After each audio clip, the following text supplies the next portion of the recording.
Viene a ser función reproductora masculina junto con todo lo que viene a ser su control hormonal. Empezando con lo más importante, las tres funciones reproductoras masculinas que se dividen propiamente en lo que viene a ser la espermatogenia, la formación de lo que son los espermatozoides, el acto sexual masculino y toda la regulación hormonal de estas funciones. Empezando con la espermatogenia. Como ustedes ya llevaron en embriología, recordarán que a nivel de la cresta genital se van a formar las diferentes células que van a ir conformando propiamente los órganos sexuales. En el caso del varón, dentro de estas células se forman lo que vienen a ser las células germinales primordiales, que ingresan dentro del testículo, se van a colocar a nivel de los túbulos seminíferos y van a pasar por un proceso de transformación para formar lo que vienen a ser las espermatogonias. Y como espermatogonias van a permanecer dentro del testículo desde el nacimiento hasta que ingrese o inicie propiamente la pubertad. Aproximadamente a los 12 o 14 años va a iniciarse entonces lo que es propiamente la pubertad y van a ser estas espermatogonias las que van a empezar, debido a los estímulos hormonales, van a empezar a transformarse. En primer lugar, las espermatogonias se encuentran en la parte más profunda del epitelio de los túbulos seminíferos. Y a medida que se van transformando y van madurando, van a ir moviéndose, van a ir migrando hacia la luz del túbulo, donde vamos a encontrar principalmente ya los espermatozoides. Van a iniciar con una pequeña división mitótica, transformándose en lo que vienen a ser los espermatocitos primarios. Esto en un periodo de más o menos unos 25 días, iniciada propiamente la maduración. Al mismo tiempo, muchas de las espermatogonias van a aún permanecer como espermatogonias, dividiéndose para tener una mayor cantidad de células para ir formando a los espermatozoides. Una vez que se ha generado el espermatocito primario, esta célula luego va a pasar por lo que viene a ser la primera división meiótica, transformándose en los espermatocitos secundarios, proceso que toma aproximadamente unos 9 días. Hasta este punto siguen siendo células diploides, quiere decir, siguen teniendo una carga genética de 46 cromosomas, 23 pares. Una vez que se ha generado el espermatocito secundario, ¿qué vamos a encontrar? Una segunda división meiótica, un proceso de más o menos 19 días. Durante esta segunda división meiótica van a generarse lo que vienen a ser las espermátides. Ya para este punto es en la segunda división meiótica donde ya no se genera una división del código genético. En otras palabras, cada célula, cada espermátide que se va a formar ya es una célula haploide, solo tiene la mitad de los cromosomas, 23 cromosomas no apareados. No se olviden que durante la primera y la segunda división meiótica, además, hay un intercambio de genes entre los cromosomas pares, lo que va a determinar entonces diferentes variaciones en cada una de las espermátides que si bien tienen la mitad del código genético, pero hay ciertas variaciones en los genes, lo que ya estudiaron cuando vieron la meiosis. Por último, en un proceso de más o menos 21 días, se va a generar una diferenciación, donde la célula va a perder la mayor cantidad posible de organelas intracelulares, solo quedando principalmente el núcleo, algunas mitocondrias y algunos restos de lo que viene a ser el aparato de Golgi de la célula. Además, se va a formar lo que viene a ser un flagelo, dando la forma completa de lo que viene a ser el espermatozoide. Entonces, no se olviden, tenemos propiamente las espermatogonias, que durante la pubertad y adolescencia van a empezar a activarse, van a empezar a cambiar, pasando por una primera división celular, formando lo que viene a ser el espermatocito primario, luego entrando a la primera división meiótica, generando el espermatocito secundario, hasta aquí, código genético de 46 cromosomas. Luego pasan por la segunda división meiótica, lo que va a dar origen a las espermátides. En esta segunda división ya no hay duplicación del código genético, solo se separa, generando entonces que las espermátides tengan la mitad del código genético, 23 cromosomas.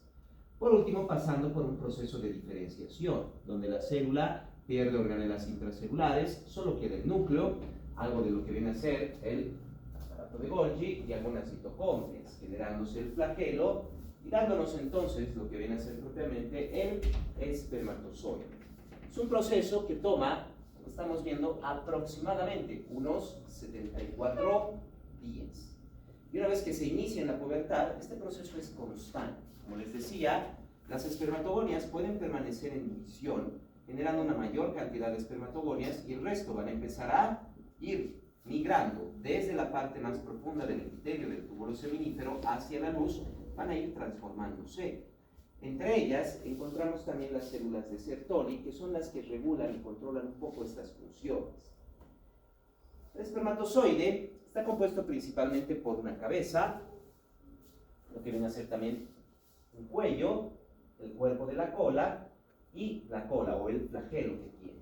En la cabeza encontramos principalmente lo que viene a ser únicamente el código genético en gran cantidad. Se presenta una pequeña vacuola, en la parte superior tenemos lo que viene a ser el acrosoma, lo que viene a ser los restos del aparato de Golgi de la célula. Eso forma propiamente el acrosoma, donde van a haber una gran cantidad de hialuronidasa, así como también diferentes enzimas proteolíticas, enzimas y hialuronidasa que le van a ayudar para poder generar lo que viene a ser la fecundación. Tiene su núcleo, algo de citoplasma, aunque casi nada, es mínima la cantidad de citoplasma. Luego presenta lo que viene a ser la cola, que tiene un cuello, un cuerpo, en el cual encontramos una gran cantidad de mitocondrias, que son las organelas que le van a dar la energía al flagelo para poder movilizarse. El flagelo, propiamente la cola de lo que viene a ser el espermatozoide, está formado por un axonema, formado por lo que viene a ser 11 microtúbulos proteínicos. Las mitocondrias le van a dar suficiente energía a este flagelo para generar el movimiento, a tal punto que el espermatozoide puede movilizarse a una velocidad aproximada de entre 1 a 4 milímetros por minuto, cuando está completamente activo. ¿Qué factores hormonales son los que van a generar propiamente la espermatogenia? Tenemos lo que viene a ser la testosterona, la hormona luteinizante, la hormona folículo estimulante, estrógenos, así como también la hormona de crecimiento. Como se genera propiamente al inicio de la pubertad, es aquí donde la hormona de crecimiento va a estimular propiamente una amplia división celular para que no solo se generen grandes cantidades de espermatozoides a partir de la pubertad, sino que para que también exista una amplia división para que puedan generarse grandes cantidades de espermatogonias que mantengan la espermatogenia durante el resto de la vida de la persona, el varón en este caso. La testosterona, que viene por las células intersticiales de Leydig, las cuales se encuentran entre los túbulos seminíferos. Como podemos ver aquí, tenemos un túbulo seminífero, otros, y en el intersticio entre los túbulos seminíferos es ahí donde encontramos las células de Leydig. Y son estas las que se van a encargar de generar la testosterona. Luego tenemos la hormona estrogénica o los estrógenos. Estos se producen a nivel de lo que vienen a ser las células de Sertoli, que se encuentran dentro de los túbulos seminíferos entre las células que van formando a los espermatozoides. Tenemos también, a partir de lo que viene a ser propiamente la hipófisis, la hormona luteinizante y la hormona folículo estimulante. La hormona luteinizante se encarga de estimular propiamente a las células de Leydig para que éstas produzcan testosterona, mientras que la hormona folículo estimulante estimula a las células de Sertoli para que éstas produzcan estrógenos. Son importantes estas dos hormonas, claro, más que todo la testosterona para la formación de los espermatozoides.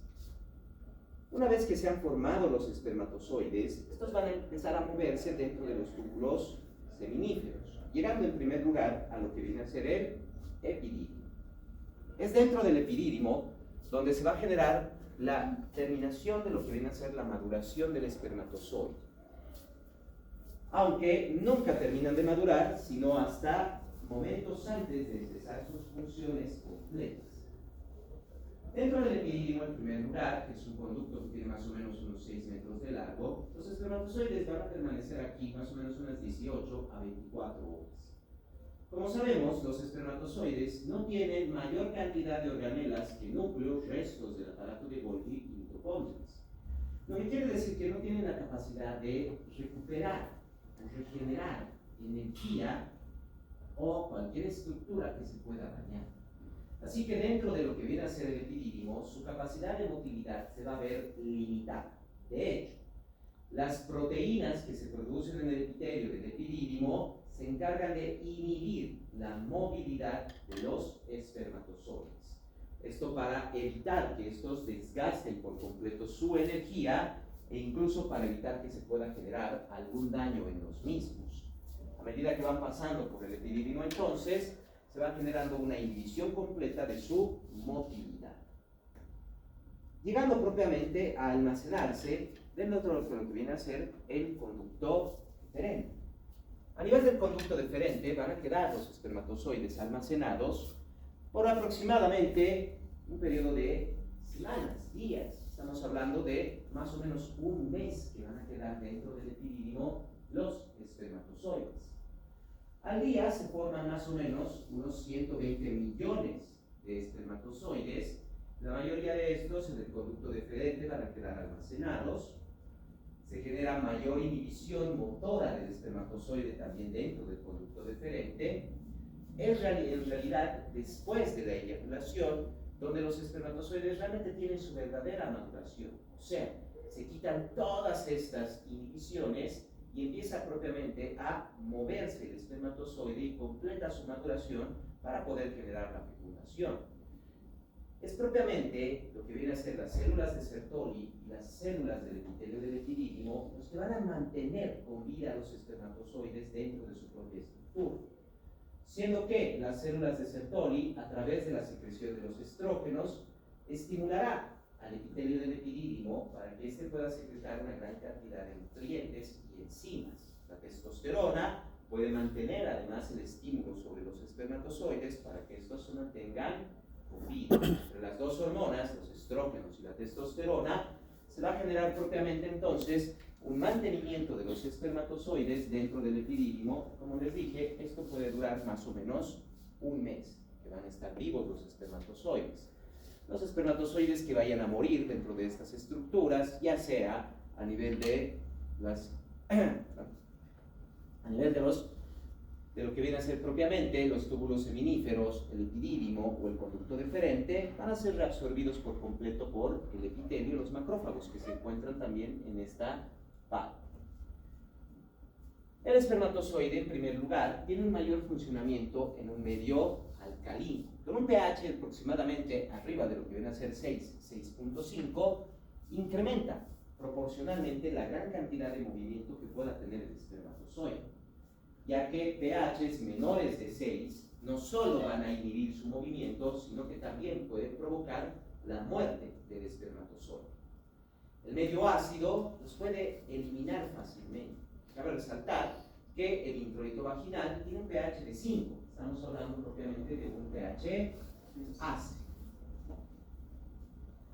Al mismo tiempo, los espermatozoides tienen un aumento de la temperatura que también puede eliminarlos.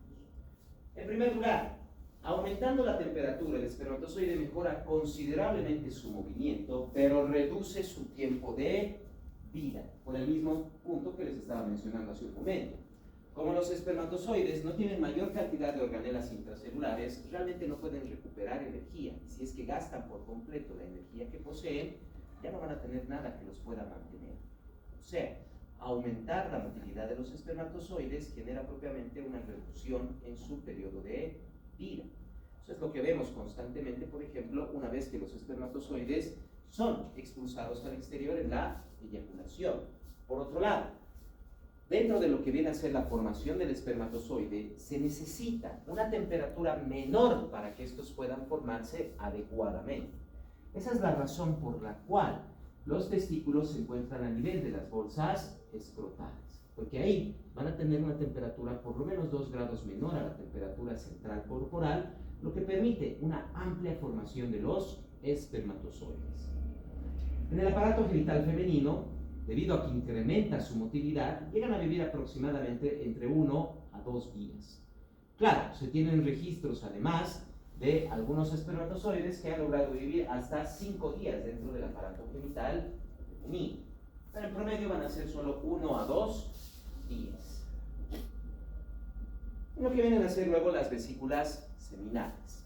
Las vesículas seminales son glándulas que se van a encargar de generar, en primer lugar, una secreción que va a salir junto con los espermatozoides, la cual tiene una gran cantidad, primero, de una secreción mucoidea, quiere decir que tiene una gran cantidad de mucosa, la cual tiene en su interior fructosa, que sirve como nutriente para los espermatozoides, para lo que viene a ser su motilidad, ácido cítrico, diferentes tipos de nutrientes necesarios para los espermatozoides, no solo la fructosa es lo único. Se secretan además prostaglandinas, las cuales tienen una función principal a nivel de lo que viene a ser el aparato genital femenino. Las prostaglandinas que se producen en las vesículas seminales van a generar una reacción con el moco cervical, generando una disminución de su consistencia y permitiendo entonces el paso de los espermatozoides a través del cuello uterino. Si no existiera propiamente lo que viene a ser las prostaglandinas, sería muy difícil para los espermatozoides el poder pasar el cuello uterino, porque el moco cervical es bastante denso, es bastante espeso. Eso es para prevenir el ingreso de bacterias dentro del útero. Por otro lado, las prostaglandinas también van a actuar sobre el músculo liso del útero y de las trompas de falopio, facilitando no solo el movimiento de los espermatozoides, ya que esas contracciones uterinas pueden facilitar su movimiento, sino que al mismo tiempo esto también facilita el traslado del óvulo hacia el útero, facilitando lo que viene a ser el encuentro de los espermatozoides con el óvulo para generar la fecundación. Además que se secreta dentro de lo que viene a ser esta secreción mucoide de las vesículas seminales, fibrinógeno. Sí, el mismo componente que se tiene en la misma sangre para formar la coagulación. Luego tenemos la glándula prostática. La glándula prostática también va a generar una secreción que va a salir con los espermatozoides en eyaculación, siendo esta secreción de un aspecto blanquecino o podríamos decir también de un aspecto mulchoso. Es una secreción más fluida que lo que viene a ser la secreción mucoide de las vesículas seminales. Es una mayor cantidad de líquido. Tiene muy poca densidad. El aspecto blanquecino o lechoso que tiene la secreción prostática es porque tiene una gran cantidad de iones de citrato, calcio y fosfato. Tomando en cuenta que el citrato y el fosfato le van a dar un pH alcalino a lo que viene a ser una secreción de las vesículas de la próstata, dando un pH alcalino que se encuentra aproximadamente cerca de lo que viene a ser un pH de 7.5 a 8.5. No nos olvidemos que a nivel del introito vaginal hay un pH de 3.5 a 4. Entonces, el pH alcalino que va a generar propiamente la secreción prostática va a neutralizar este pH ácido del introito vaginal, facilitando la motilidad y previniendo la muerte de los espermatozoides.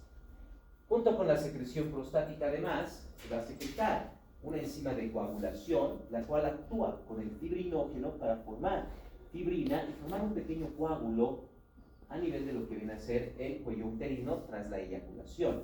Pero no dura mucho tiempo este pequeño coágulo, la única función que tiene es prevenir la salida de los espermatozoides y más bien promueve su ingreso dentro del cuello uterino. No dura mucho tiempo, porque al mismo tiempo dentro de la secreción prostática se va a secretar la profibrinolicina, la cual se va a encargar de activarse y va a deteriorar o deshacer ese pequeño coágulo de fibrina que se ha formado tras la eyaculación. Esto propiamente va a ser entonces la secreción prostática. Todas estas secreciones, lo que viene a ser propiamente los espermatozoides, así como también la secreción de las vesículas seminales y la secreción prostática, acompañada además de las secreciones mucosas que se encuentran a nivel de la uretra, principalmente por las glándulas bulbouretrales, van a formar lo que viene a ser propiamente el septo.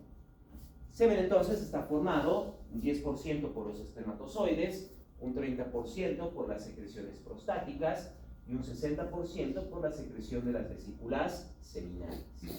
Cabe resaltar además que en la eyaculación es la secreción de las vesículas seminales las últimas en ser expulsadas hacia el exterior, ya que no se olviden que la secreción prostática, que es líquida, ya lleva propiamente la enzima de coagulación, la profibrinolicina, y es la secreción de las vesículas seminales la que tiene que quedar al final para que reaccione con la enzima de coagulación y se pueda formar propiamente el coágulo, y luego la profibrinolicina tiene que deshacer.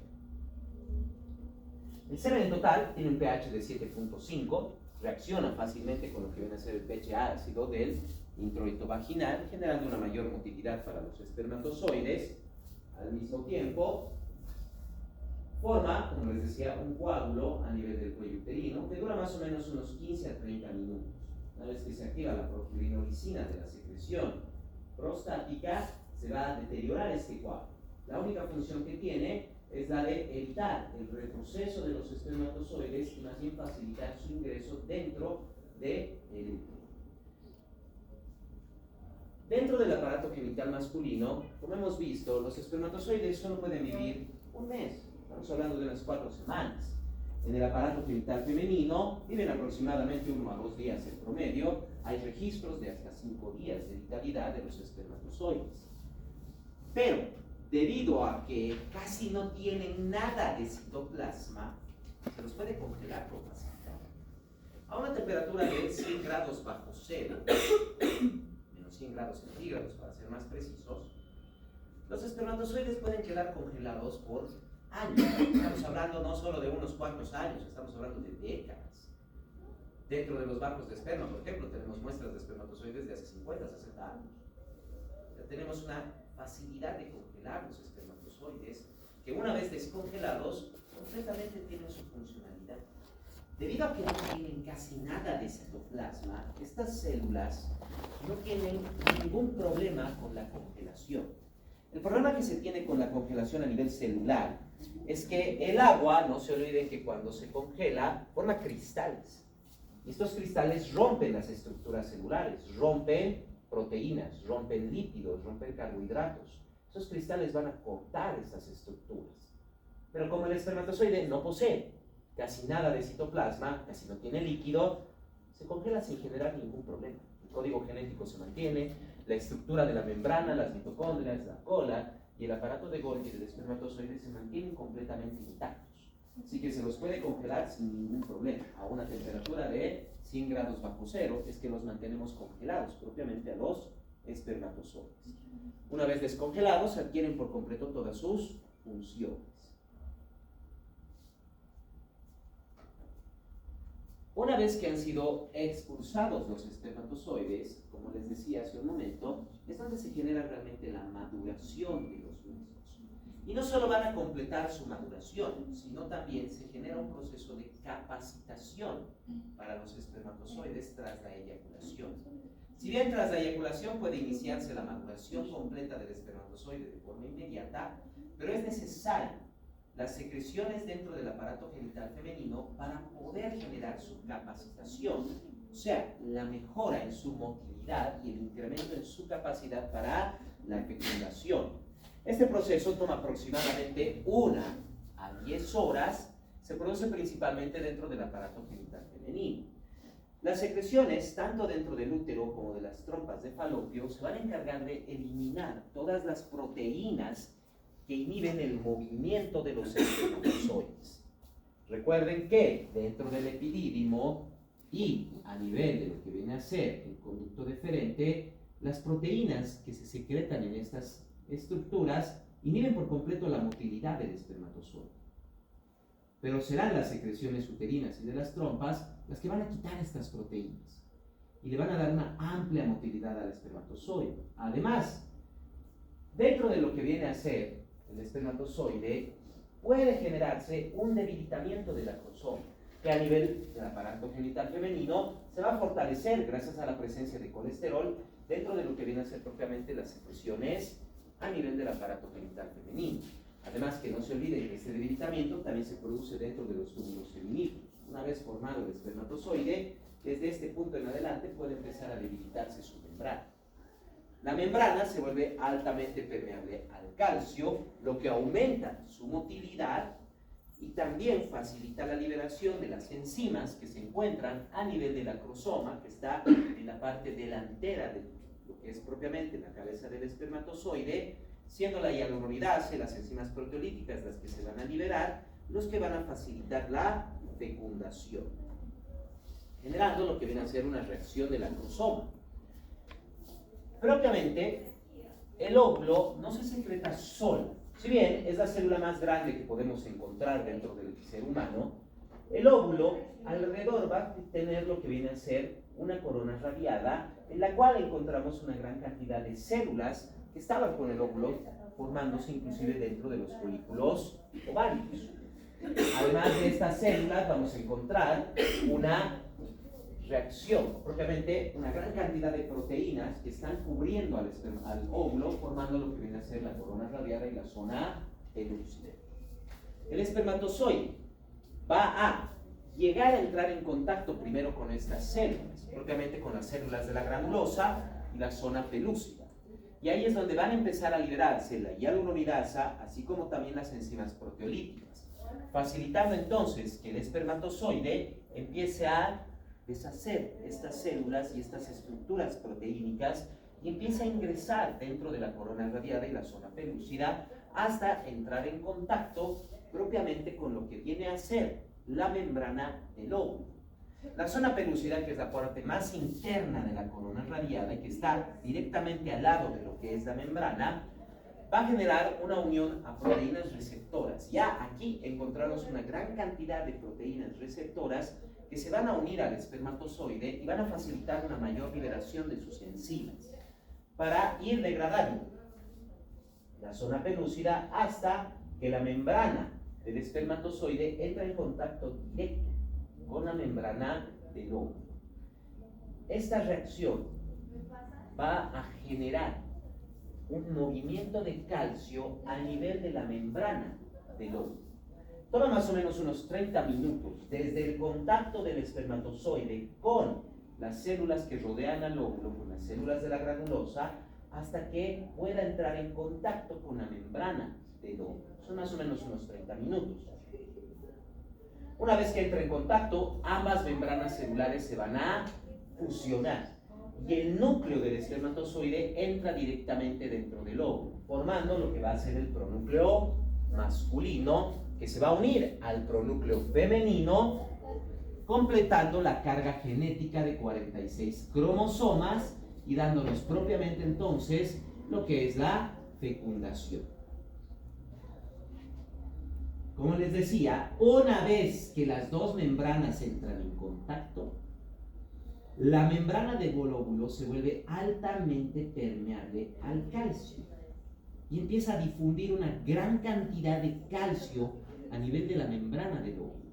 Este calcio va a generar gránulos corticales, o sea, este calcio va a provocar que el resto de la membrana del óvulo y la zona pelúcida se vuelva granular, se vuelva rígida, lo que previene que otro espermatozoide pueda entrar en contacto con la membrana del óvulo. Al momento en que un espermatozoide logró entrar en contacto con la membrana del óvulo y fecundarlo, inmediatamente ningún otro espermatozoide puede completar la fecundación. Se cierra por completo toda la posibilidad. Se forman gránulos corticales de calcio, lo que va a provocar que las enzimas ya no puedan degradar la zona pelúcida y ya no entran en contacto con la membrana del óvulo. Esto garantiza que sea solo un espermatozoide el que fecunde un óvulo. Más. Además, se va a cerrar también, gracias a esa reacción cortical, se van a cerrar las proteínas receptoras que se encontraban en la zona pelúcida, previniendo que cualquier otro espermatozoide pueda iniciar también su proceso de fecundación. Esto garantiza, como les decía, que solo sea un espermatozoide el que logre fecundar a un óvulo. Sí. Recientemente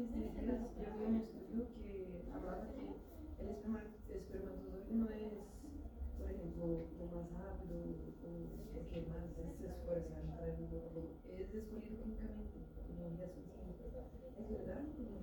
Es solo un estudio. Son solo estudios que no tienen una sustentación porque no se ha podido hacer bien los estudios científicos. Tienen una base, pero todavía no se puede, como cualquier teoría. Hay una base teórica, pero no se puede hacer bien la experimentación. También he estado leyendo esos estudios y no han completado los exámenes, los estudios, porque es muy difícil poder determinar cuál es la causa. Son 30 minutos que, inclusive con un microscopio electrónico, es muy difícil ver todo lo que está pasando. Es muy difícil. Y químicamente son 30 minutos que no nos dan un gran espacio para hacer marcadores químicos y poder determinar si es que es o no es verdad. La teoría nos indica que puede ser, y permanece como una teoría principalmente, pero todavía no hay unas pruebas fehacientes en estudios clínicos que puedan indicarnos que realmente sea la causa. Porque sí, muchos espermatozoides pueden ser rápidos, otros lentos, no se olviden que se mueven a 1 a 4 milímetros por minuto. Entonces, y básicamente tampoco depende de que llegue primero. ¿Qué pasa si llega primero un espermatozoide, pero su acrosoma casi no tiene enzimas? No va a poder ingresar en la corona radiadora a la zona fetus. Entonces es un poco difícil determinar. Ahora, la espermatogenia anormal y la fertilidad masculina. Primero, tenemos lo que viene a ser la orquitis y la parotiritis. Propiamente, la temperatura tiene que ser por lo menos 2 grados centímetros menos que la temperatura corporal central para que se puedan formar adecuadamente los espermatozoides. Cuando no se encuentran a estos 2 grados menos, cuando están por ejemplo a temperatura corporal, lo que pasa propiamente lo que viene a ser la clitorquidia. Cuando no descienden los testículos y se quedan dentro del abdomen, aunque sea uno el que se quede, no va a haber una buena producción de espermatozoides. Si se quedan los 2 testículos dentro del abdomen y no descienden a las bolsas escrotales, no va a haber nada de producción de espermatozoides. No quiere decir que no se puedan producir. Sí, se producen, pero no se producen adecuadamente. No van a ser funcionales. Vuelvo a repetir, los espermatozoides necesitan de una temperatura por lo menos 2 grados menor que la temperatura corporal. Por eso, los testículos están en las bolsas escrotales, donde sí van a estar a una temperatura menor. Por eso también, procesos de fiebre bastante elevada y prolongada, como lo que viene a ser la parotiritis, u otros procesos infecciosos inflamatorios, como lo que viene a ser inclusive, propiamente, la varicela, por ejemplo, el sarampión, u otras enfermedades febriles, que si no se controla adecuadamente la temperatura, especial en niños, especial en adolescentes, pueden eliminar por completo la formación de los espermatozoides, dándonos entonces lo que viene a ser una esterilidad o infertilidad masculina. Por otro lado, el número y la forma del espermatozoide también son muy importantes. Como les decía, se conocen más o menos 120 millones de espermatozoides al día. El semen en promedio es expulsado a razón de más o menos unos 3.5 ml. Y dentro del semen, cada ml de semen tiene 120 millones de espermatozoides. Son por lo menos 360 millones de espermatozoides que se eliminan con cada eyaculación. Una gran cantidad de espermatozoides y solo uno tiene que alcanzar el óvulo para que se genere la fecundación. Cuando ya tenemos una cantidad de espermatozoides menor a los 35 millones, ya lo conocemos eso como azoospermia. O sea, una mínima cantidad de espermatozoides dentro del semen, y esto ya dificulta por completo lo que viene a ser la fecundación. Normalmente tienen que estar entre 35 a 200 millones. Si están entre 160 millones es mucho mejor aún. Pero si están por debajo de los 35 millones, la cantidad de espermatozoides es tan pequeña que la posibilidad de embarazo es menor al 0.001%. Bastante baja. Bastante baja. Se considera infertilidad por debajo de los 20 millones. Así que de 20 a 35 millones hay posibilidad de embarazo, pero mínima. Ya por debajo de los 20 millones ya no hay posibilidad de embarazo. Estadísticamente hablando, la posibilidad es de 0. Claro, puede ser que hay, pero son casos extremadamente raros. Porque no se olviden también que el líquido preseminal tiene también espermatozoides y a veces eso es más que suficiente para que pueda haber fecundación y embarazo.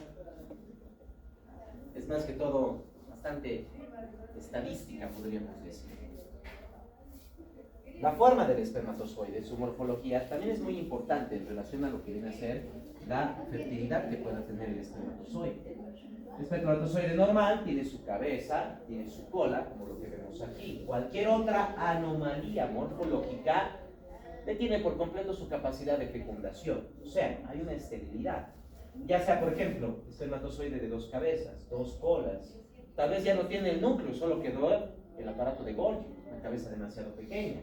Tal vez la cola no se ha formado adecuadamente y no puede movilizarse. Una cola pequeña. Podríamos tener incluso una cola extremadamente gruesa que gasta la energía en menos de 2 centímetros de espacio. Una cola que no tenga motilidad, que los microtúbulos realmente no se han formado adecuadamente. O tal vez propiamente el espermatozoide no ha perdido sus organelas intracelulares y la cabeza es mucho más grande, limitando también su motilidad. Cualquier alteración morfológica en el espermatozoide, entonces, genera directamente que éste no pueda alcanzar el óvulo y no se pueda generar la fecundación. Eso será propiamente lo que viene a ser entonces la espermatogénesis. Ahora pasamos a la siguiente parte de lo que viene a ser la función reproductora masculina. Los chicos que hacen uso de esteroides, ¿qué pasa en los espermatozoides? Porque algunos quedan... Les voy a explicar más adelante, tenemos que ver lo que es la parte de control hormonal. Y ahí muchos de sus compañeros que estén pensando en utilizar esteroides, les va a generar una disminución de ese deseo. Primero, la siguiente función, que viene a ser propiamente el acto sexual masculino. El acto sexual masculino, en primer lugar, está dividido en diferentes fases. Y dentro de la primera fase, que es la fase de estimulación, es lo que vamos a tener el estímulo neuronal, generando en primer lugar el estímulo de las sensaciones sexuales. A nivel de lo que viene a ser el glande, el epitelio perianal, el escroto y también las estructuras internas genitales, hay una gran cantidad de terminaciones nerviosas sensitivas que nos van a dar lo que vienen a ser propiamente las sensaciones sexuales. El estímulo de estas terminaciones nerviosas van a generar entonces propiamente el inicio de lo que viene a ser el acto sexual masculino. Además, no solo es necesario las sensaciones sexuales, sino que para lo que viene a ser el acto sexual masculino también es muy importante el elemento psicológico, ya que genera una estimulación importante a nivel del hipotálamo, facilitando la producción de lo que viene a ser la hormona luteinizante que estimula a las células de Leydig para la liberación de grandes cantidades de testosterona, esto incrementando lo que viene a ser la libido, o sea, el deseo sexual. Además, esta liberación de hormona luteinizante y folículo estimulante va a facilitar la capacidad de estimulación a nivel genital. Además, que estas funciones neuronales están completamente integradas a la médula espinal, o sea, es un reflejo intrínseco. Una vez que se genera el estímulo, este reflejo intrínseco va a generar la primera etapa del acto sexual masculino, que es propiamente la erección. Controlado por lo que viene a ser el sistema nervioso autónomo parasimpático, que es proporcional al estímulo. Quiere decir, cuando no hay mucho estímulo, cuando es un estímulo muy pequeño, tanto un estímulo sensorial como un estímulo psicológico, la erección no va a ser en gran medida. En cambio, cuando se tiene mayor estímulo, tanto estímulo neuronal sensorial como el estímulo neuronal psicológico, el grado de estimulación va a generar una erección mucho más intensa, mucho más prolongada, además. Como les decía, es un reflejo que está directamente inervado dentro de la médula espinal por el sistema nervioso autónomo parasimpático. Este sistema nervioso autónomo parasimpático va a provocar la secreción óxido nítrico, lo que viene a ser el péptido intestinal vasoactivo, así como también la acetilcolina. Estas tres secreciones, estas tres van a generar que se produzca dentro de lo que vienen a ser las células de los capilares y de los tejidos eréctiles del pene, que se libere una gran cantidad de GMP cíclico. Tanto el óxido nítrico, el péptido intestinal vasoactivo, como la acetilcolina nos van a activar una enzima, la guanidilociclasa, que va a formar una gran cantidad de GMP cíclico. Y el GMP cíclico es un vasodilatador.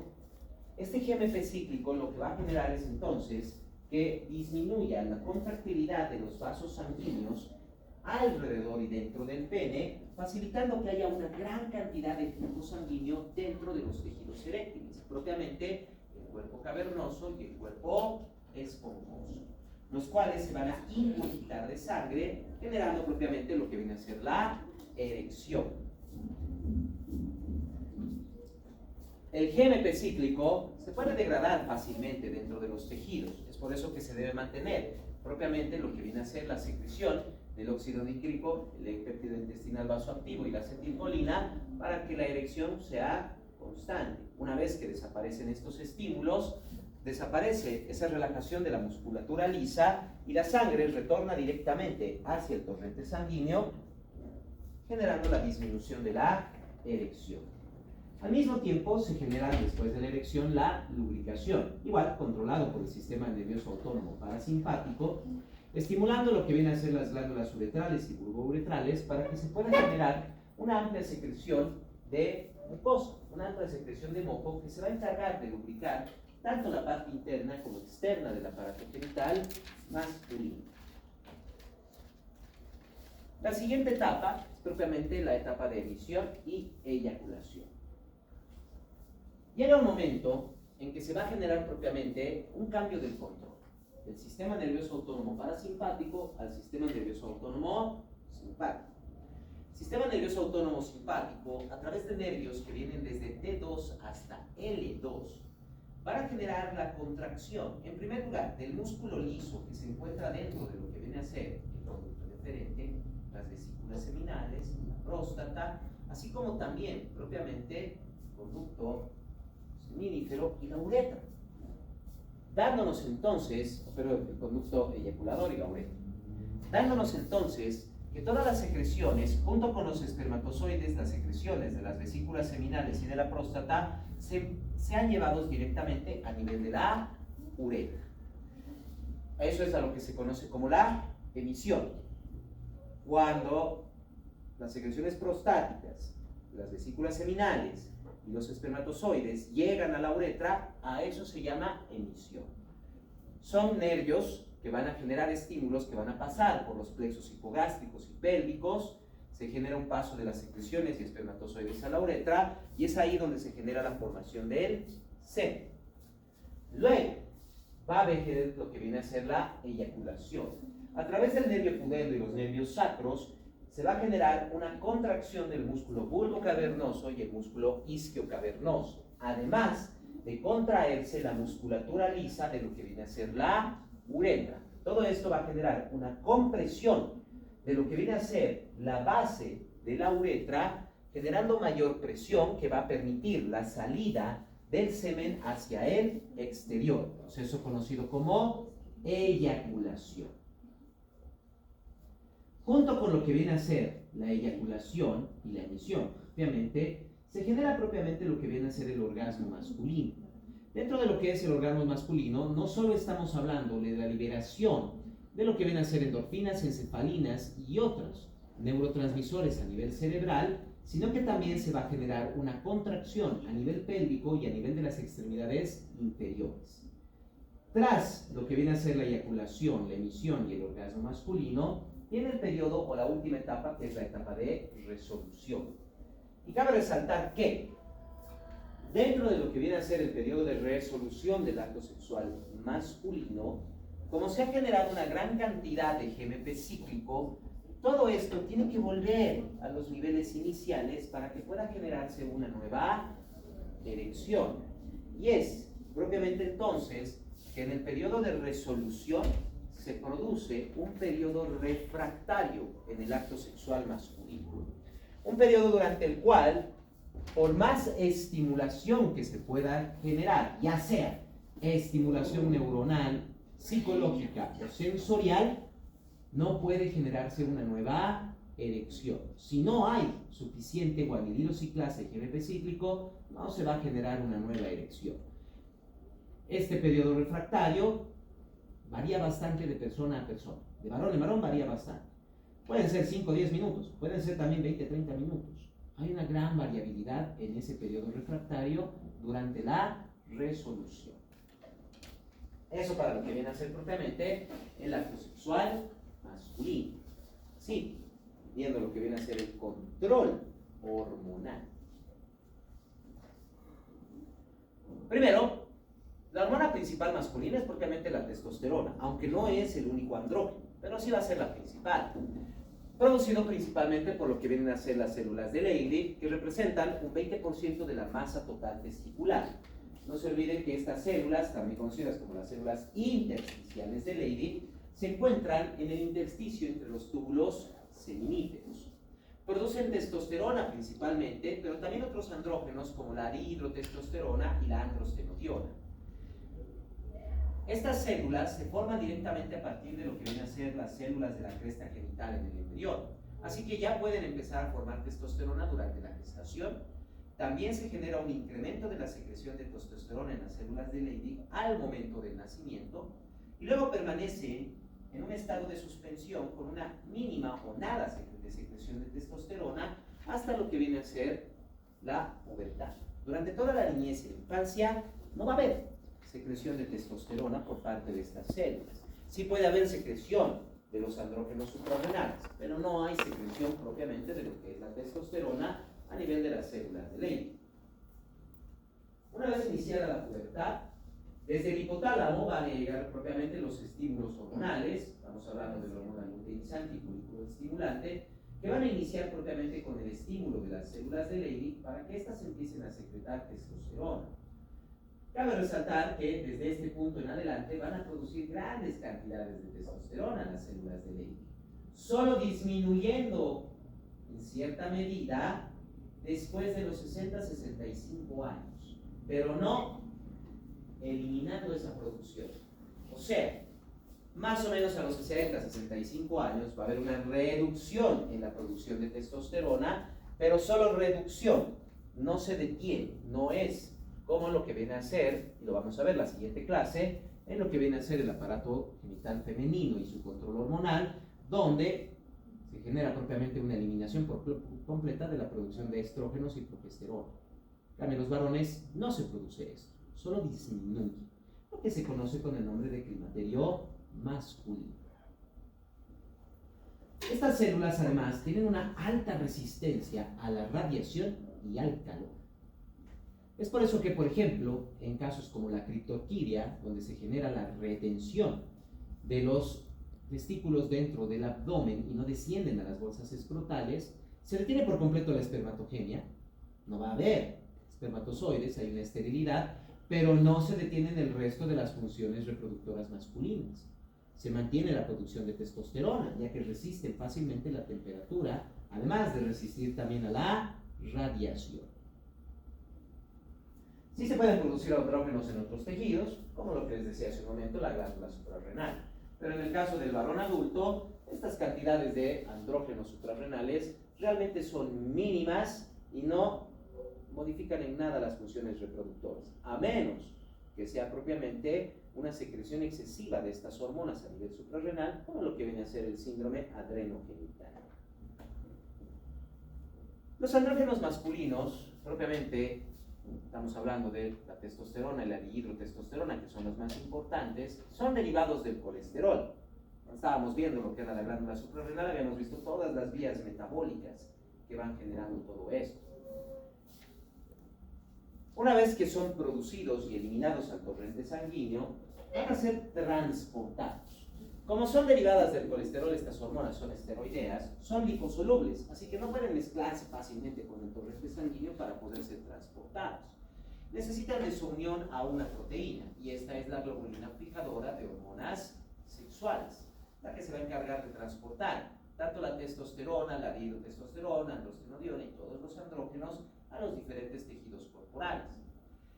Dentro de las células, la testosterona no puede activar los receptores de forma directa, debe cambiar su estructura y se transforma en lo que viene a ser la dihidrotestosterona. Y si comparan bien las dos estructuras, la única variación está aquí, nada más.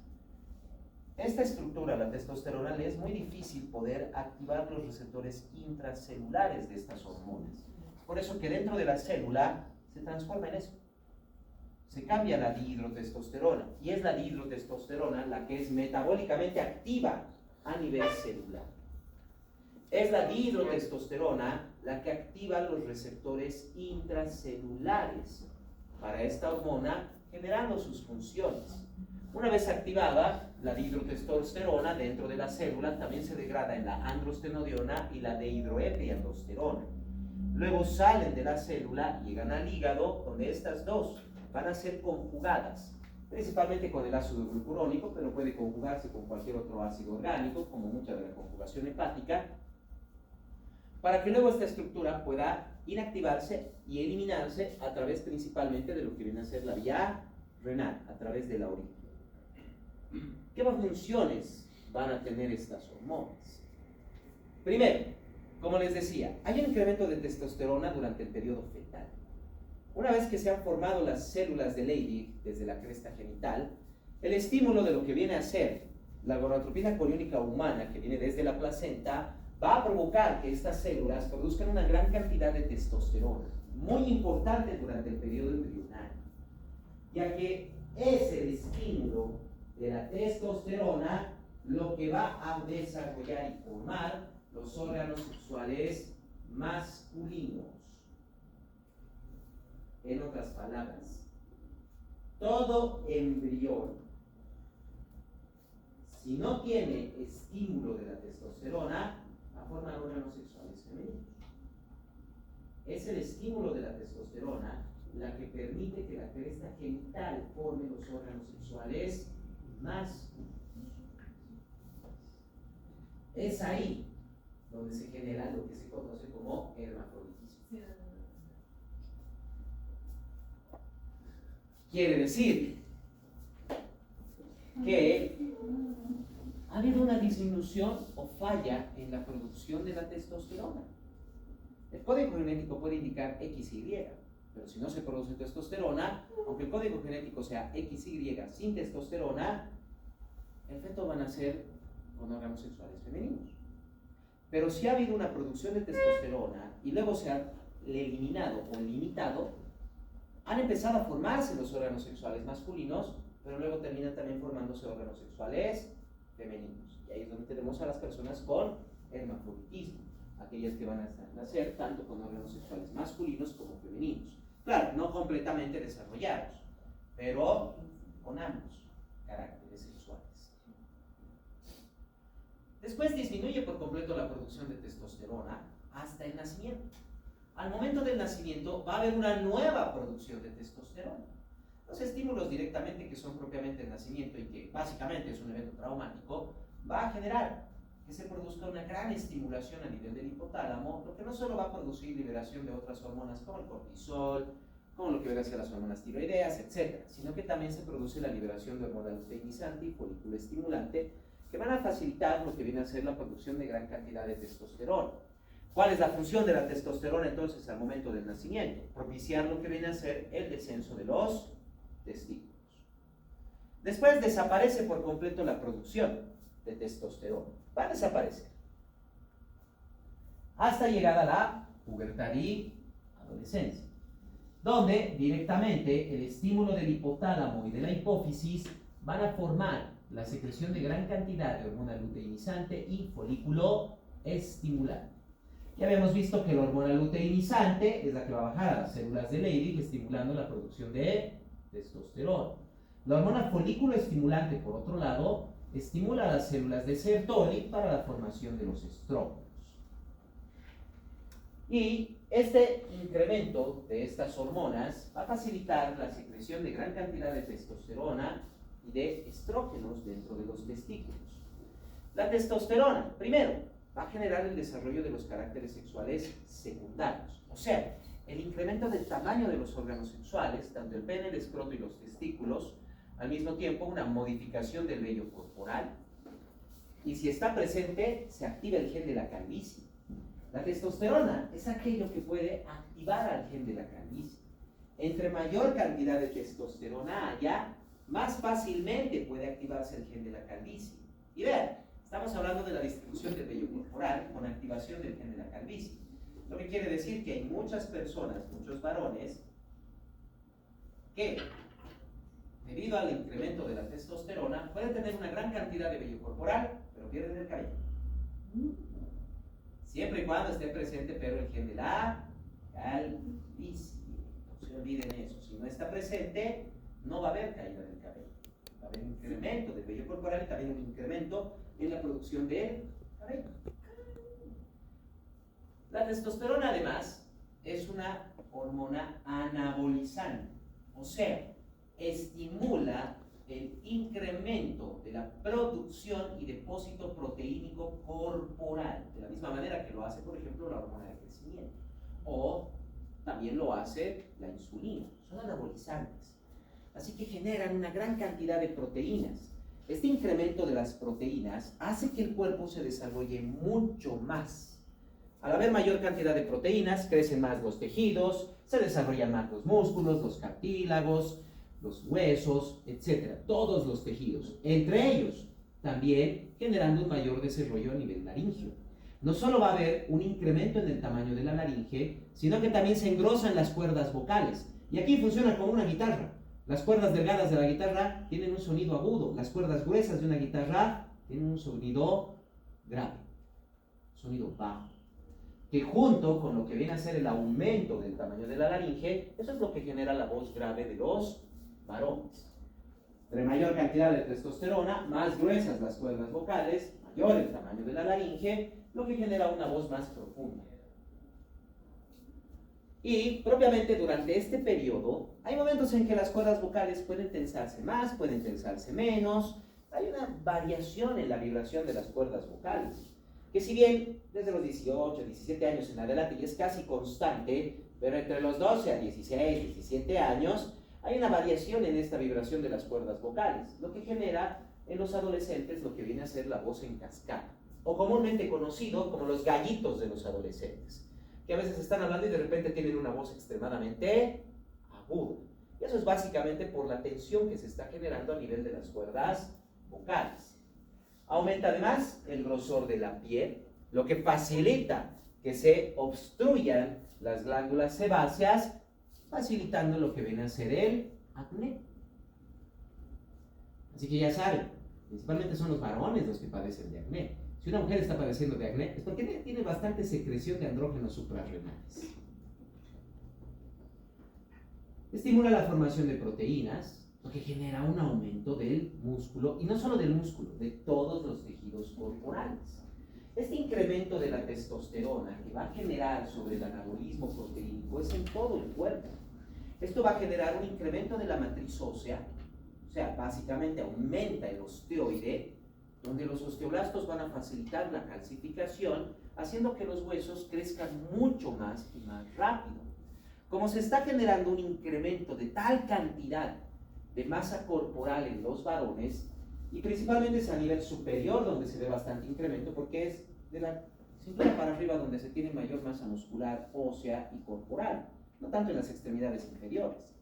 Esto va a generar entonces que el cuerpo de varón de forma natural tenga mayor peso en la parte superior.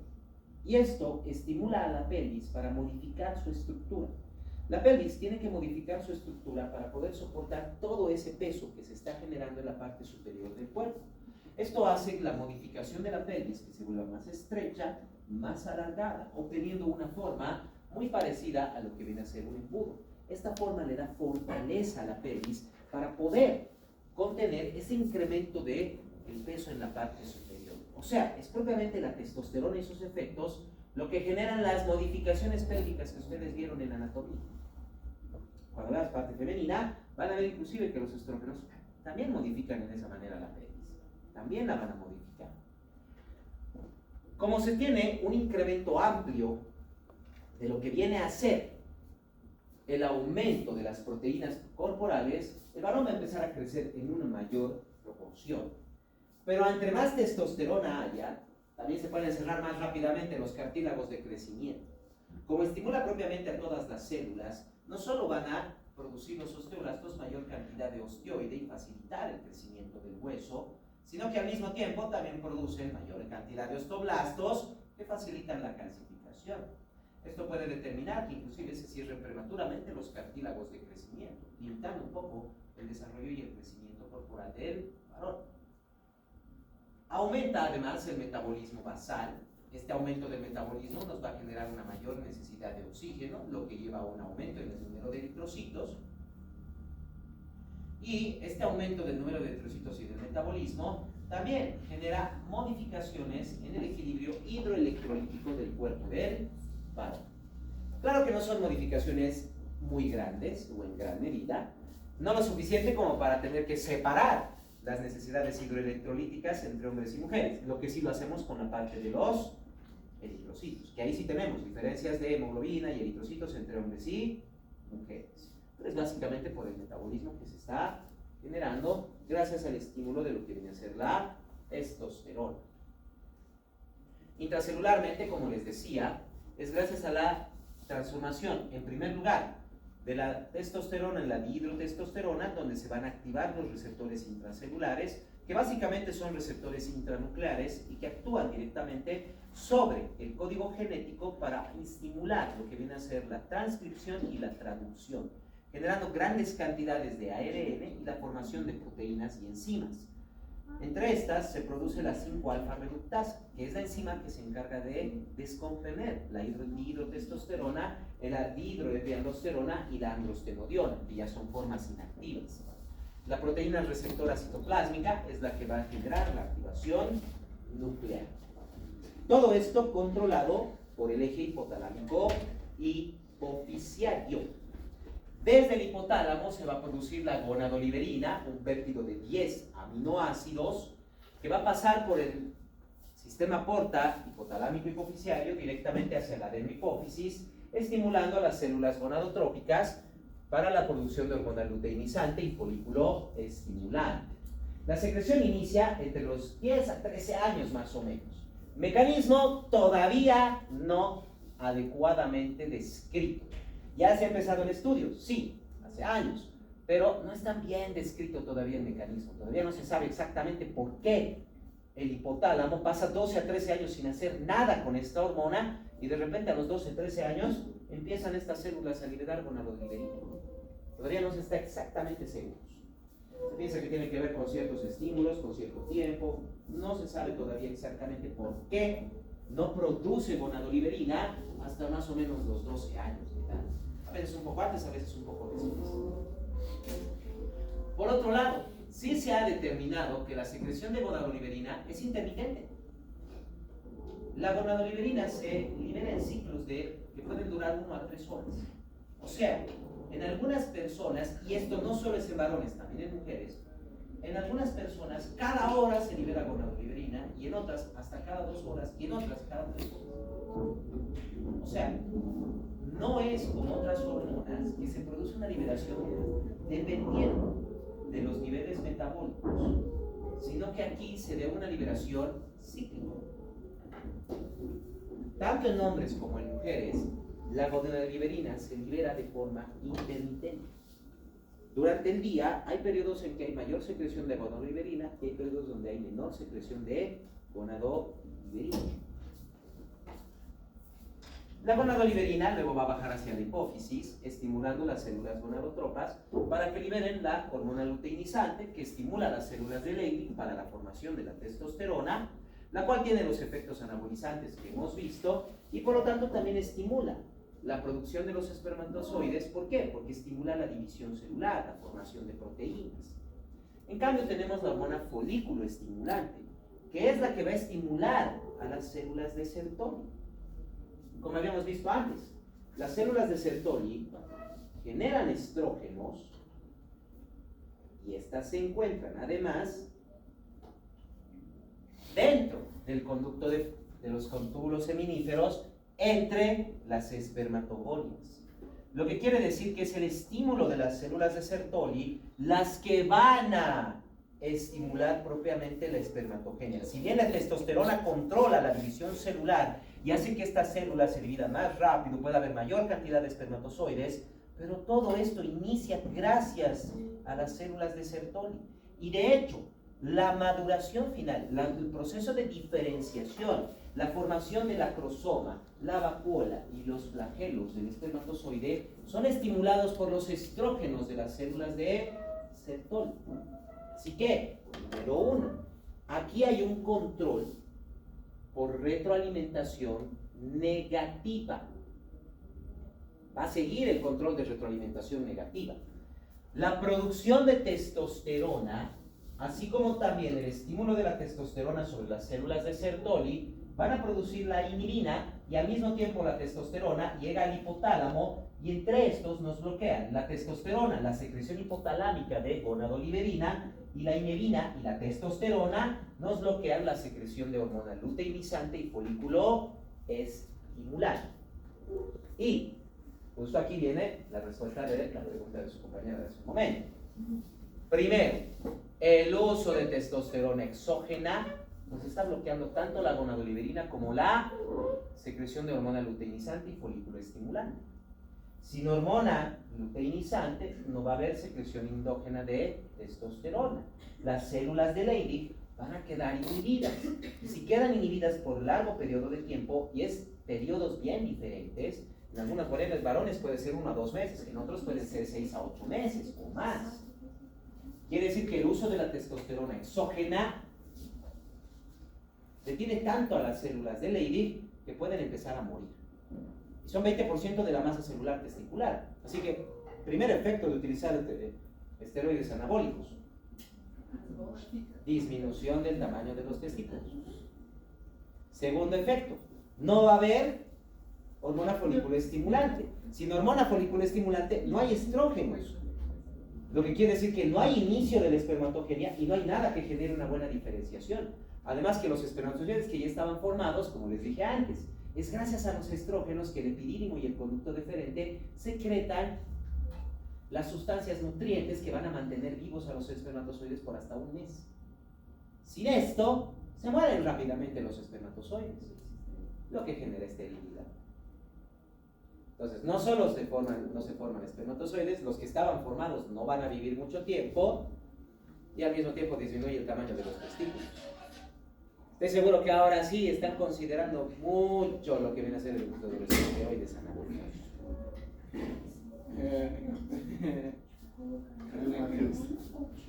Al principio del endocrino, por eso les dije, no jueguen con el sistema endocrino. El utilizar una hormona exógena sin necesidad nos elimina la producción endógena de la hormona. Si yo a un paciente que no tiene necesidad le coloco insulina por 1 mes, por ejemplo, lo vuelvo diabético tipo 1, porque sus células beta ya no van a funcionar y van a empezar a dejar de producir insulina. Y doctor, ¿cómo funciona la terapia post-ciclo después de esto todo? ¿Cómo los chicos tienen que poner su testosterona? Una vez que ya se han eliminado por completo la producción de testosterona y demás, bueno, no queda de otra que tengan que seguir colocándose. No va a quedar.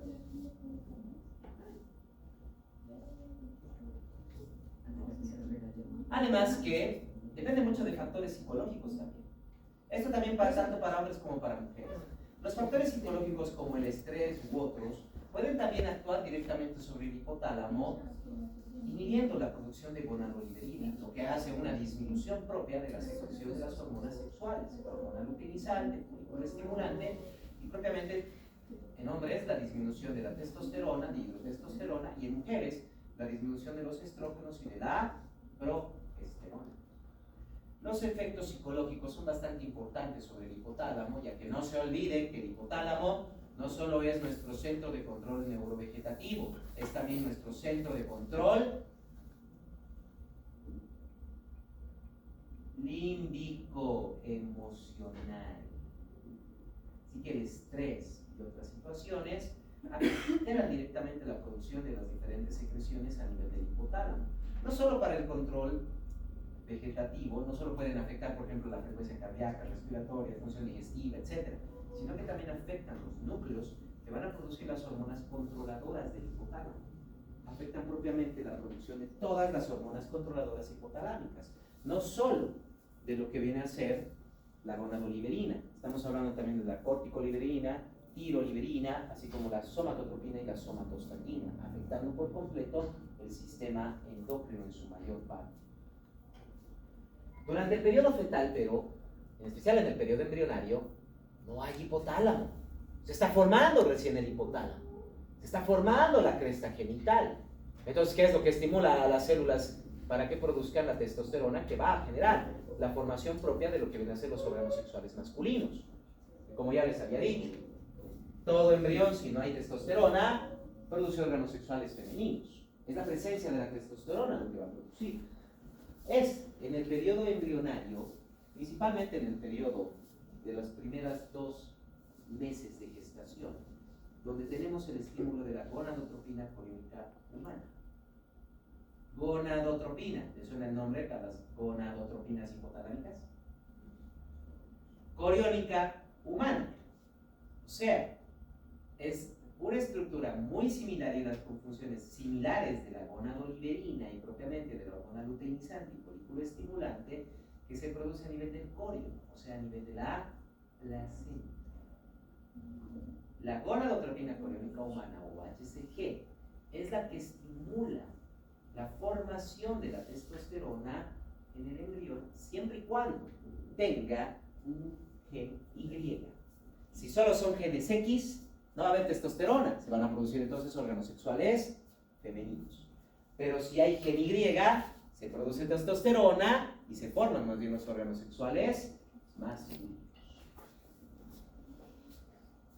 Si está bien el gen, pero no se está produciendo suficiente gonadotropina coriónica humana,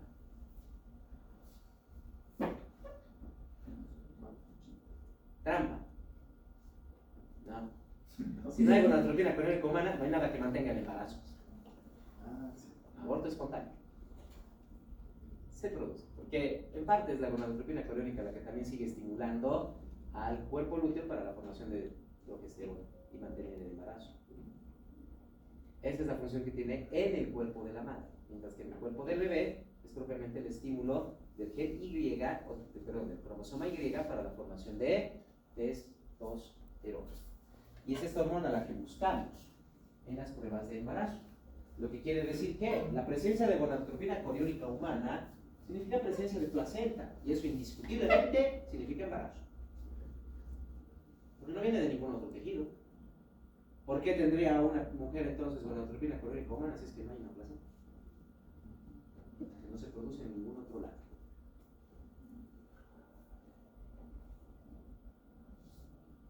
¿Qué patologías podemos encontrar?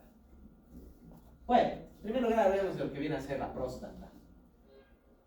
La próstata, así como los órganos sexuales masculinos, va a aumentar su tamaño hasta más o menos los 20 años de edad.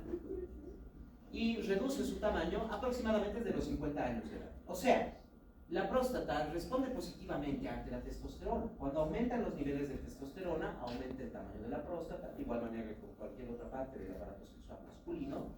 Y más o menos a los 50, 60, 65 años, como les decía, ocurre lo que viene a ser el climaterio masculino. Una disminución de las funciones de la secreción de la testosterona, pero no una eliminación. No es como en el caso de la mujer, que se produce la menopausia, que significa detención completa de la producción de estrógenos y de progesterona. En el varón se produce el climaterio masculino, lo que es propiamente solo una reducción de la producción de testosterona. O sea, los varones siempre van a producir testosterona desde la pubertad y adolescencia, a menos que no tengan los testículos, claro está. Pero, después de los 55, 60, 65 años de edad, no se producen las mismas cantidades, reduce. Lo que disminuye un poco la libido, pero no detiene las funciones reproductoras. Incluso un varón de 85 años de edad sigue produciendo espermatozoides, sigue teniendo función reproductora.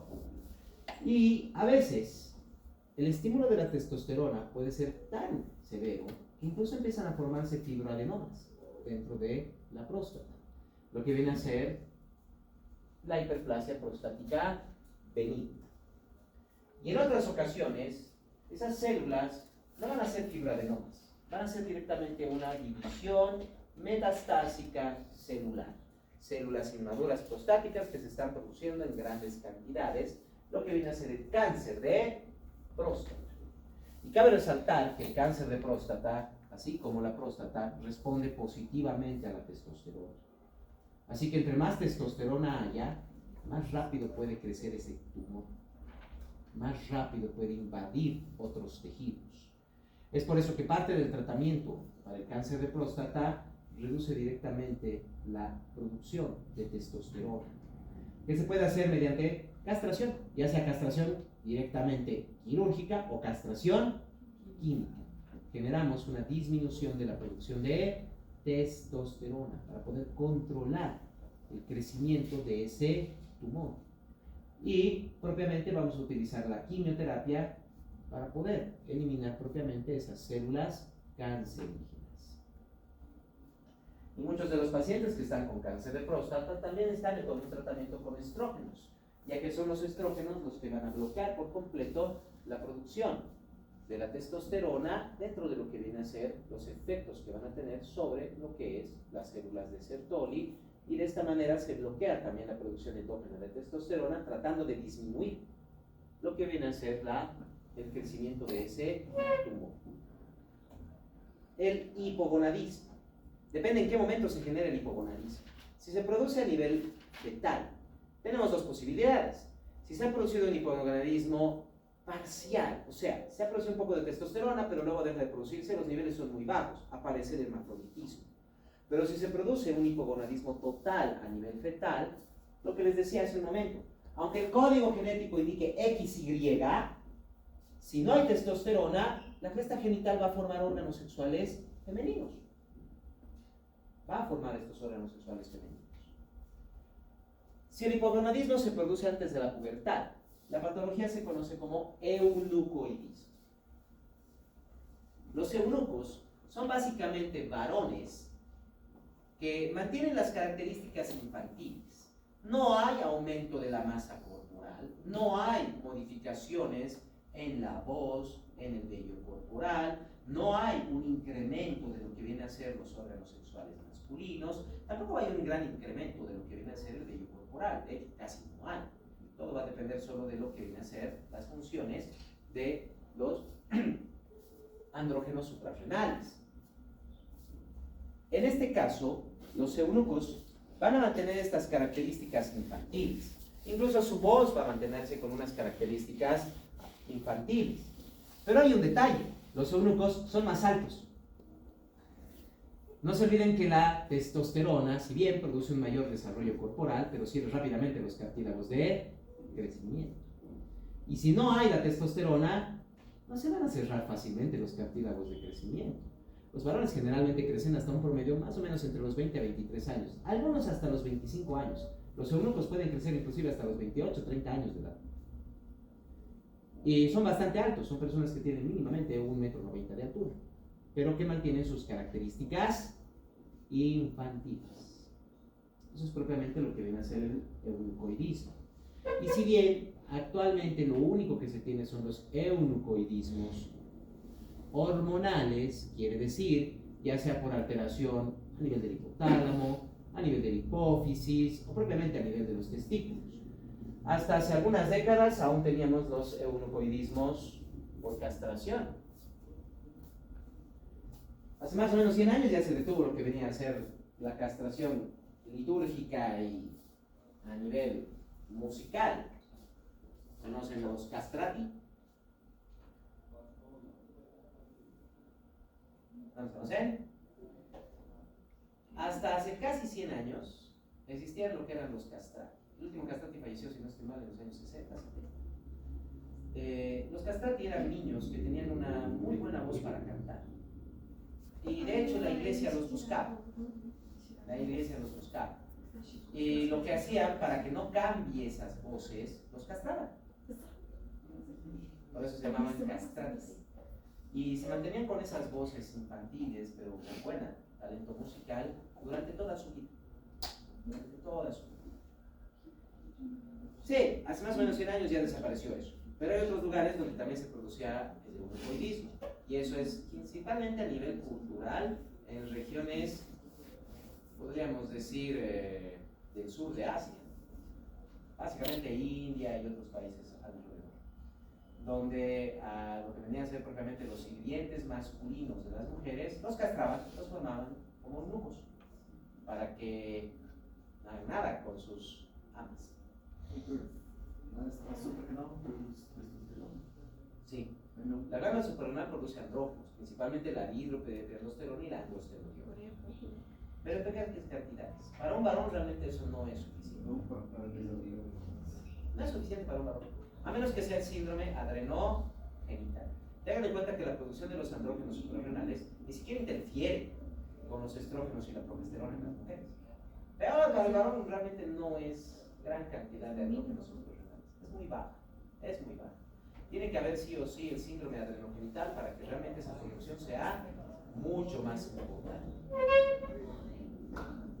Eso en el caso de lo que viene a ser el hipogonadismo durante la infancia y la adolescencia.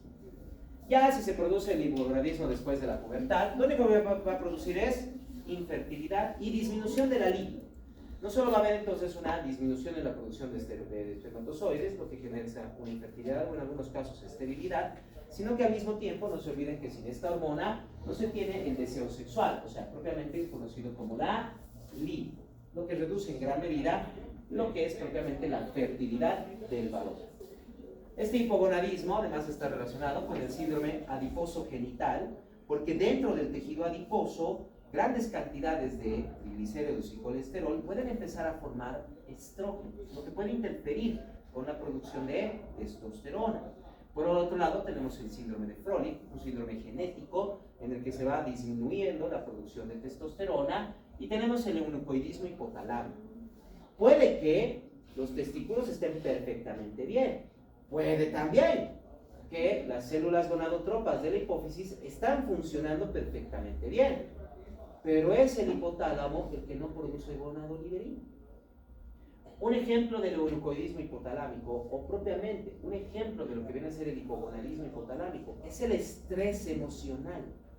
Los varones en estado de estrés emocional no producen buena cantidad de gonadoliberina, lo que produce una disminución de la libido, funciones reproductoras, y en algunos casos puede llegar a la infertilidad. En algunos casos, no en todos, pero nunca va a llegar a la esterilidad. Esto es muy importante. Hipergonadismo.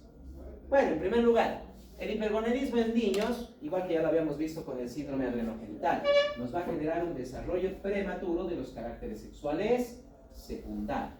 Estamos hablando de un niño de 9, 10, 7, 8 años que empieza a generar un desarrollo sexual secundario. Empieza a aumentar el tejido corporal, empieza a aumentar el grosor de la voz, la masa ósea, el vello corporal, empieza a aumentar inclusive el tamaño de los órganos reproductores y puede inclusive empezar la espermatogénesis.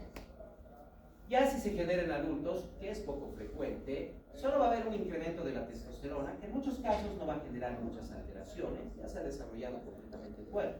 Sí puede aumentar el vello corporal por el aumento de las proteínas, inclusive se puede generar, siempre y cuando esté presente, la activación del de la calvicie, generando también la pérdida del cabello o calvicie. Es interesante, ¿no? Ver que los varones pueden tener el gen de la calvicie y aumenta el vello corporal y pierden el cabello, pero si no está el gen de la calvicie con buena cantidad de testosterona, y ahí viene algo que muchas mujeres a veces ven, y que incluso a veces están preguntándose, ¿qué hacen esos varones para tener su cabello grueso y que no les pase nada?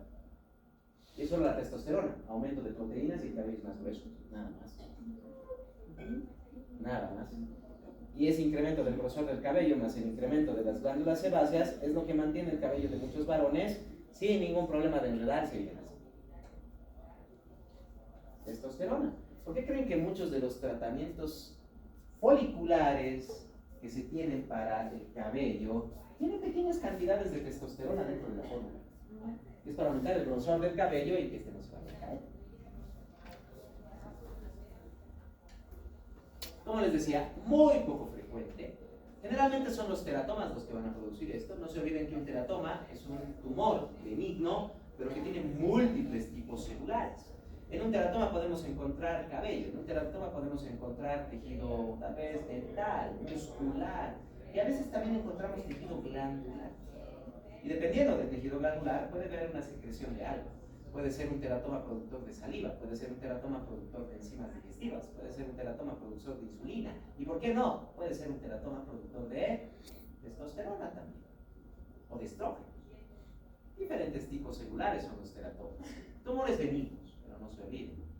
Y el mayor efecto de lo que viene a ser propiamente el hipergonadismo en adultos es la ginecomastia, el incremento de lo que viene a ser la glándula mamaria del varón. Tenemos que ver también lo que viene a ser la disfunción eréctil. Como lo habíamos visto hace un momento, durante la erección, tanto el óxido nítrico, el péptido intestinal vasoactivo y la acetilcolina estimulan la guanililociclasa para que se produzca gran cantidad de GMP cíclico dentro de lo que viene a ser los vasos sanguíneos, principalmente a nivel pélvico, y esto produce también una vasodilatación y relajación de la musculatura lisa, no solo a nivel pélvico, sino también a nivel de los tejidos eréctiles, propiamente los cuerpos cavernosos y el cuerpo esponjoso, lo que permite la erección. Pero el GMP cíclico no se queda ahí constante. El GMP cíclico es eliminado por la fosfodiesterasa 5, PDE5. La fosfodiesterasa 5 es la que elimina por completo al GMP cíclico. Y a veces hay una hiperactividad de fosfodiesterasa 5, lo que provoca entonces que inclusive los niveles normales de GMP cíclico no sean suficientes para producir o mantener la erección, lo que se conoce como disfunción eréctil. Y ahí es donde tenemos el tratamiento para la disfunción eréctil, propiamente los inhibidores de la fosfodiesterasa 5. Al inhibir a la fosfodiesterasa 5, aumentan los niveles de GMP cíclico, y esto es lo que permite que se pueda mantener e incluso en muchos casos generar las erecciones. Y nuevamente les digo, si no es necesario, no tienen por qué consumirlo. Hay muchos adolescentes que consumen estos inhibidores. No solo son el tadalafil, sildenafil y demás, todos los medicamentos que son para la disfunción eréctil. ¿Y por qué? Piensan que eso les va a dar mayor impulso sexual. Falso. Lo único que les va a producir es tal vez una disfunción eréctil. Porque si ya estamos utilizando un inhibidor de fosfodiesterasa 5, hay alta probabilidad de que si no hay la necesidad de utilizar el inhibidor, lo estamos inhibiendo a tal punto que las células van a empezar a producir mayor cantidad de la enzima fosfodiesterasa 5, provocando entonces una disfunción eréctil. La disfunción eréctil en la mayoría de las varones, o en casi todos, es porque no producen suficiente GMP cíclico. Y por eso inhibimos a la fosfodiesterasa 5, no porque haya exceso de fosfodiesterasa 5.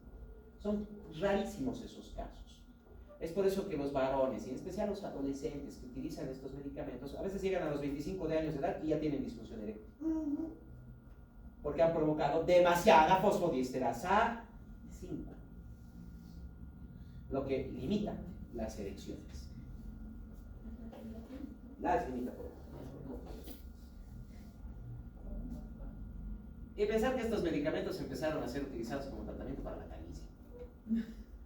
De hecho, sí, el Viagra, por ejemplo, en los años 40, 50 empezó a utilizarse como medicamento para tratamiento de la calvicie. Y en las pruebas médicas se vio que todos los varones que tenían el placebo devolvían las obras de medicamentos. En cambio, los varones que no tenían los placebos nunca las devolvían. Y entonces los médicos empezaron a preguntarles por qué no devolvían el medicamento. Porque ya se habían terminado que no servía para nada para el tratamiento de la calvicie. Entonces, ¿por qué no devolvían el medicamento? Y los pacientes les empezaron a decir que tenían mayores erecciones. Así que hicieron el estudio, revisaron que funcionaba a ese nivel, le cambiaron la función del fármaco, le pusieron el nombre de Viagra y lo empezaron a vender y se hicieron millonarios.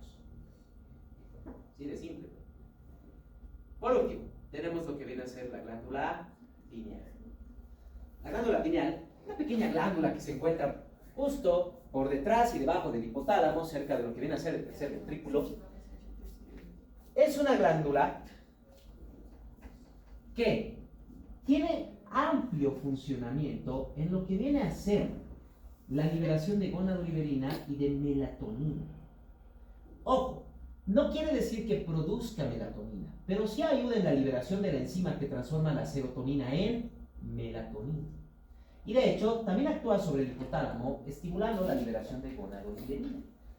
Y, bueno, en el resto de los animales, con excepción del ser humano, tiene que ver con la fertilidad estacional. De hecho, es la glándula pineal la que en algunos animales incluso induce lo que viene a ser la hibernación. La glándula pineal se estimula gracias a la luz. Como les dije, está un poco debajo por detrás de lo que viene a ser el hipotálamo y está bastante cerca de las vías visuales, cerca del tercer ventrículo. No se olviden que las vías visuales, lo que es el tracto visual, está pasando alrededor de lo que es propiamente el cuerpo del esfenoides. Ahí está el hipotálamo, ahí vamos a tener la hipófisis, un poquito más atrás está la glándula pineal, cerca del tercer ventrículo. Y por ahí están pasando estas vías visuales. Recuerden que la vista utiliza un potencial de acción por hiperpolarización, lo que quiere decir que es una carga eléctrica que va aumentando a medida que haya mayor cantidad de luz. Y eso es lo que va a actuar sobre la glándula pineal. Cuando hay una buena cantidad de luz, la glándula pineal va a facilitar la liberación de gonadoliberina y más bien inhibe a la melatonina. En cambio, cuando hay poca luz, se invierte, disminuye la producción de gonadoliberina y más bien aumenta la transformación de la serotonina en melatonina. Es lo que provoca, por ejemplo, en muchos animales, la hibernación. Como en invierno hay menor cantidad de luz y menor periodo de luz durante el día, se produce una buena cantidad de melatonina, lo que hace que facilite que los animales puedan dormir más tiempo en invierno, incluso al punto de que fácilmente pueden dormir casi todo el invierno, la hibernación. Cuando hay mayor cantidad de luz, disminuye la producción de melatonina y más bien aumenta la producción de gonadoliberina, lo que hace que en los animales aumente la función reproductiva. O sea, fertilidad estacional. La mayoría de los animales van a tener a sus crías durante los periodos de primavera y verano, donde hay mayor cantidad de alimento. Y durante el invierno, más bien no, porque no hay suficiente cantidad de alimento. Bueno, el ser humano ya no tiene ese problema. Hace miles de años que hemos eliminado ese problema por completo. Tenemos la capacidad de almacenar alimento, comer diferentes tipos de alimentos que están en otros lados, y ya cuando empezamos con lo que venía a ser la producción y la cacería, ya, suficiente con eso. Directamente teníamos alimento todo el tiempo. Así que se perdió la fertilidad estacional. Pero la glándula pineal aún tiene cierta función sobre la fertilidad. En el sentido principal de que la glándula pineal genera, en primer lugar, un incremento de la gonadoliberina durante la primavera y el verano. Si bien no es todo el año, pero sí hay cierto incremento. Y si tomamos en cuenta, por ejemplo, en el hemisferio sur, nuestros meses de primavera y verano, que se encuentran aproximadamente dentro de lo que viene a ser septiembre hasta marzo, digamos desde septiembre, ¿cuántos nacimientos tenemos entre mayo, junio, julio? Hay un incremento. Claro que ya no se genera tantos esos incrementos. Para el ser humano directamente es, por ejemplo, tenemos una buena cantidad de nacimientos en septiembre. Son los hijos de Año Nuevo, Navidad. En Cochabamba, por ejemplo, tenemos una buena cantidad de nacimientos aproximadamente entre fines de mayo, junio, por ahí. Hijos de Urcupiña. O los que han nacido en noviembre, son los hijos del carnaval. Más que todo se genera eso. Pero sí se ha visto que cuando hay un daño en la glándula pineal en los seres humanos, disminuye por completo la libido. Hay una disminución del deseo sexual. No se está liberando suficiente cantidad de gonadoliberina. Eso es ya la última parte de lo que tiene la función de la glándula pineal dentro de los seres humanos. Los animales aún tienen la función de lo que es la fertilidad estacional. Y sí, en algunas personas sí determina que cuando hay poca luz, etcétera, tengan mayor sueño que otras situaciones. ¿Alguna duda o pregunta que tengan? Doctor, ¿por qué cuando estamos dormidos si tenemos alguna cosa ligada a la disminución de producción?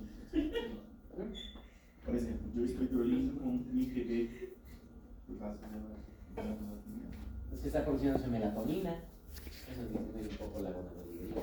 No, es como una teoría. Por eso no hay algo específico, porque todavía no sabemos también el por qué el hipotálamo no actúa durante 12 a 14 años. Y tampoco sabemos por qué el hipotálamo libera gonadoliberina cada hora o cada 2 o cada 3 horas.